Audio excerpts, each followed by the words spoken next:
Quem me acompanha viu recentemente que eu postei alguns stories de uns presentes que eu ganhei do meu esposo. Dentre elas, essa flor. Ela tem até uma base. Essa aqui, ela vem encaixadinha aqui dentro, né? E aqui dentro tinha vindo um colarzinho. É esse daqui, depois eu mostro ele de pertinho de novo. E eu fiquei de explicar como que foi que aconteceu essa surpresa do dia. Era aniversário da minha sogra. Nós havíamos combinado de ir na casa dela, fazer uma visita pra ela. E no período da tarde, meu esposo me disse que a gente não ia juntos, que ele ia fazer uma visita muito rápida e que depois a gente combinava de eu ir junto com ele. Eu confesso que eu achei bem esquisito, mas eu não sou o tipo de pessoa, o tipo de esposa, na verdade, que fico indagando e perguntando as coisas, até porque, assim, eram os pais dele, né? Era um momento que talvez ele quisesse conversar, às vezes ele tava precisando de desabafar ou de pedir algum tipo de conselho, então eu não me senti no direito de tirar isso dele. Então, quando ele falou que ia rápido, que ia de moto, não ia nem de carro, só me restou ser compreensiva, então eu não podia fazer muita coisa. Apesar de eu ter achado muito esquisito, não estava no meu direito de invadir essa ideia dele, essa vontade dele. E, enfim, falei, não, ok, falei, tudo bem, depois a gente marca de ir lá. E, apesar daquilo ter ficado na minha cabeça o dia todo, e eu martelando aquilo e sem entender, eu respeitei esse espaço dele. Eu e meu esposo, a gente vai completar 3 anos de casado. E uma das coisas assim que a gente mais prega no nosso relacionamento é essa leveza e a questão da comunicação. Então, assim, eu tinha pra comigo que passado, né, aquele período, depois daquele dia, eu podia conversar com ele, questionar, mas de uma forma muito delicada. Não invadindo essa privacidade dele, sabe? Essa liberdade dele ir e vir aonde ele quisesse, da forma que ele bem entendesse.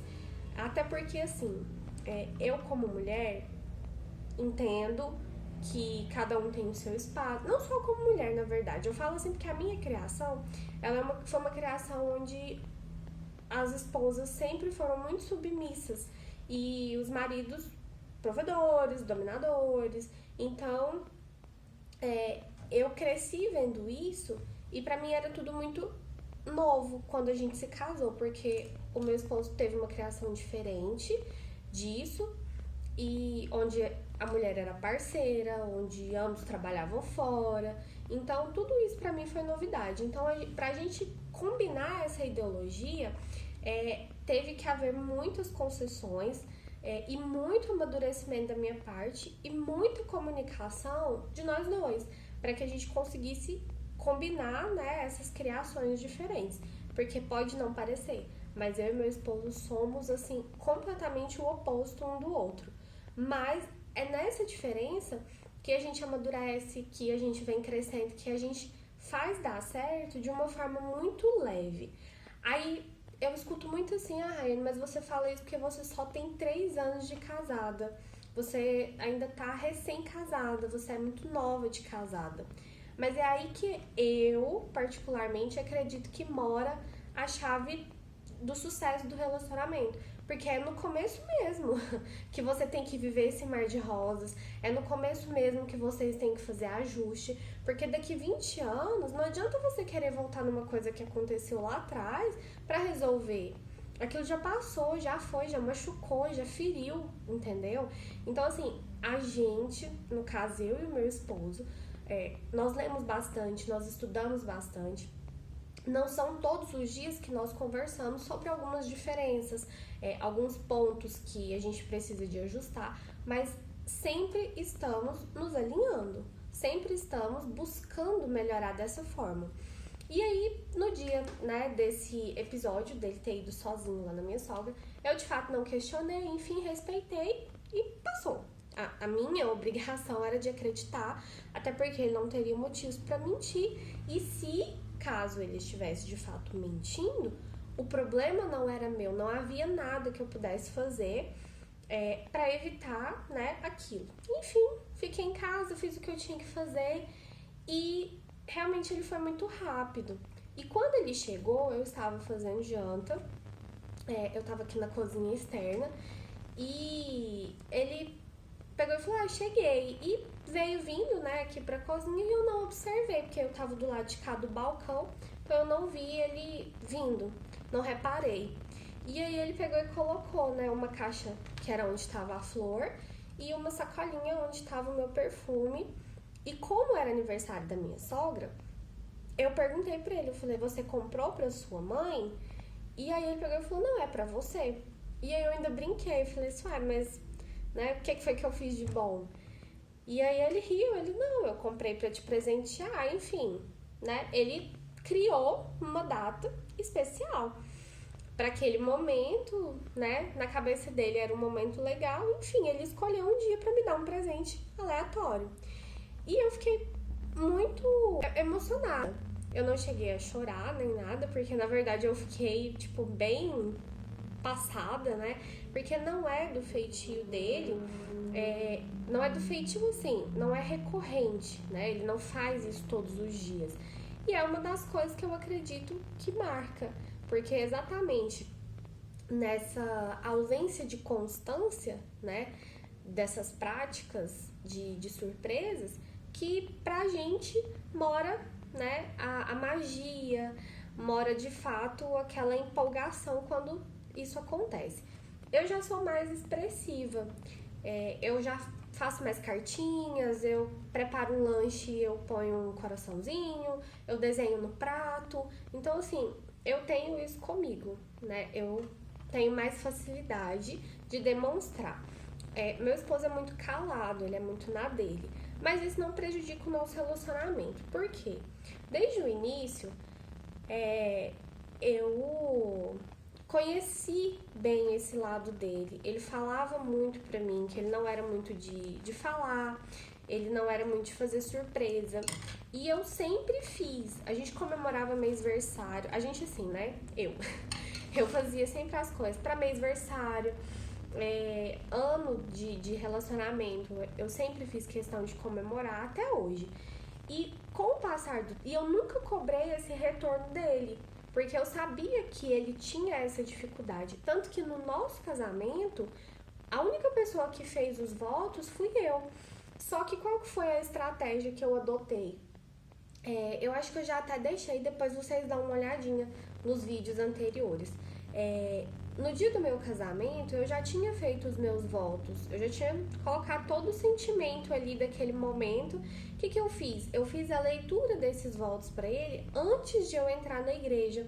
Por quê? Porque eu sabia que para ele era difícil dele falar, ele já tinha me dito isso, então assim, eu fui muito parceira, eu fui muito compreensiva em não forçar isso, em não cobrar isso dele. Porque eu descobri muito nova que o amor ele tem inúmeras formas de ser dito. E não necessariamente só o fato de abrir a porta de um carro, de ganhar flores, de ser presenteada, de receber uma declaração na rede social. Então, a mídia ela impõe muitos padrões nos quais a gente se apega bastante. E a gente tem que ter uma certa sensibilidade como ser humano, não só no relacionamento a dois, mas eu falo numa sociedade em geral, nós temos que ter uma sensibilidade muito grande para perceber as demonstrações de afeto, as demonstrações de amor que cada pessoa tem uma para com a outra. Então, ele sempre demonstrou de outras formas que talvez para mim eram difíceis de realizar, mas ele já tinha mais facilidade. Então, assim, o fato de eu ter tido uma predisposição a aprender e entender a forma dele demonstrar esse amor facilitou muita coisa. Então, no dia que ele fez a surpresa, eu fiquei, de fato, extremamente emocionada e muito feliz. Por quê? Porque para ele também passou a fazer sentido esse tipo de surpresa, porque ele entendeu. E com o tempo de plantio, eu fui plantando dia após dia, sem cobrança. Eu fazia porque para mim era importante demonstrar esse carinho, esse amor por ele, para ele. Então eu sempre fiz questão de comprar uma lembrancinha, na hora de fazer uma comida, fazer alguma coisinha diferente ali, para que ele sempre se sentisse especial. E com o tempo, ele foi entendendo que aquilo pra mim era importante. Pra ele nem sempre fez diferença. Então, assim, às vezes lembrar a data do aniversário dele ou não, pra ele dava na mesma. E pra mim não, pra mim são datas importantes, eu gosto de ser lembrada, eu gosto de comemorar, gosto de ser mimada, e ele passou a entender essa importância pra mim. Então, essa questão da comunicação entre a gente sempre fez muita diferença. E é o que hoje eu deixo de mensagem, né, pra vocês que estão em relacionamentos ou que buscam relacionamentos. Não é fácil você aprender a se comunicar com o outro, porque às vezes você acha que se comunicar é simplesmente chegar pro outro e falar assim, olha, isso aqui é importante pra mim, então eu gostaria que você fizesse. E na verdade não é assim, porque pro outro vai continuar não fazendo sentido. Por mais que você fale, é igual uma criança. Não adianta você falar que a criança não pode ou que deve fazer determinada coisa se você não demonstra aquilo paulatinamente, constantemente para ela. Ela não vai visualizar, ela não consegue entender, ela não absorve aquilo. E o ser humano é assim em diversas áreas. Então, essa comunicação é o plantio que a gente fala, é o dia a dia, é você estar ali fazendo, é fazer sem esperar, porque uma hora essa recompensa chega, assim como para mim tem chegado. Não só nesse sentido, né, eu estou usando aqui um exemplo desse presente, mas na verdade de inúmeras outras formas. Ele tem me surpreendido e eu creio que eu também, né, tenho surpreendido ele. Mas é isso, essa comunicação do plantio. Não tem como você colher algo que você não plantou. E isso deve ser feito sim no início do relacionamento, enquanto tudo é mar de rosas. Porque depois que as coisas desandam, muito difícil você conseguir voltar atrás e consertar, tá bom? Um super beijo, espero ter ajudado com alguma informação. E sempre que eu puder, eu quero estar vindo aqui falar do nosso relacionamento, que eu tenho pra mim, que é um exemplo, e creio muito na perfeição dos relacionamentos. Isso não é uma utopia, é apenas uma forma de você visualizar as coisas. Um super beijo.